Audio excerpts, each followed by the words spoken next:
think within the capital markets themselves, or what I would call the markets economy, you do have to make sure you're creating a framework of fairness. And that's actually much easier said than done. So you have to make sure that you're thinking through who are all the participants who could come in, how are they going to leverage the market, what are their incentives, what are their motivations, and make sure that you're creating a system that allows for all of those to commingle in a fair way. We would argue that the U.S. capital markets today, particularly the equities markets, are done in a way that is a level playing field that creates real fairness. You know, we have a lot of obligations put on us in terms of how we share our market data, making sure everyone has equal access, making sure that the pricing is fair and transparent. And so I think that if we apply a lot of those same principles to these other markets, you can create a place where everyone feels like they benefit from the markets economy, as opposed to the professionals benefiting and the retail investors or clients not. Do you think technology players, the large players in the world, are understanding that perhaps there is some backlash against their platforms? I feel like, you know, we saw Facebook say, hold on, look, we understand, we're loading a lot of ads into your newsfeed, and let's show you, go back to our core. That seems to be a reaction perhaps to some of the feedback that we're getting from users saying, well, this is just full of ads now, and it's not really what I signed up for. Is there a realization, or are a lot of the big platforms still blind to what's going on? I think that every company today is recognizing that they have a role in society, or I should say every great company today is recognizing they have a role in society. And it's very interesting because I actually do think it's a good era of, you've got this issue of technology just continuing to race forward, corporate America or global corporates having a real role in how that is ultimately used for the benefit of society or not.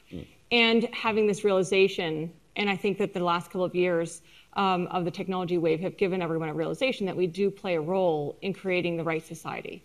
And I think, you know, great corporates are going to continue to step up to that role and take the technology and use it in a way that benefits. But there is always the chance for that technology to be used the wrong way. So how do you kind of put self-control in place? How do you create a market, like a market model more broadly, that allows for that fairness? And then also on top of that, how do you regulate?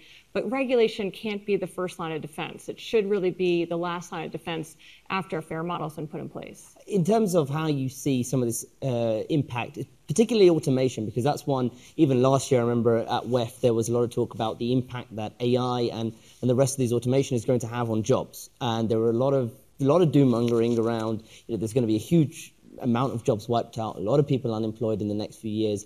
How do you see that playing out? Yeah, I think it's interesting to see. You can kind of envision lots of different future worlds existing with the idea of AI. Is it an augmented type of experience where, you know, humans are augmented by technology, or are they replaced by technology? If they are, let's say in some roles, replaced by technology, is there an opportunity for that person, because of other demand characteristics, to get a different job, to kind of take their role and apply it in society in a different way? I just don't think that we can necessarily predict that future, but I can say that if the economies are growing, and if employment remains, you know, particularly in the United States and increasingly in Europe, an attractive employment environment, and the business environment stays healthy, as automation comes, even if it replaces certain jobs, other jobs will likely open up. And I would even argue that the tax change that in the United States has made it so more companies are going to want to do business in the United States, which then gives more demand for human capital, which then allows for that transfer to happen even more successfully. That's just a broad, you know, kind of societal comment.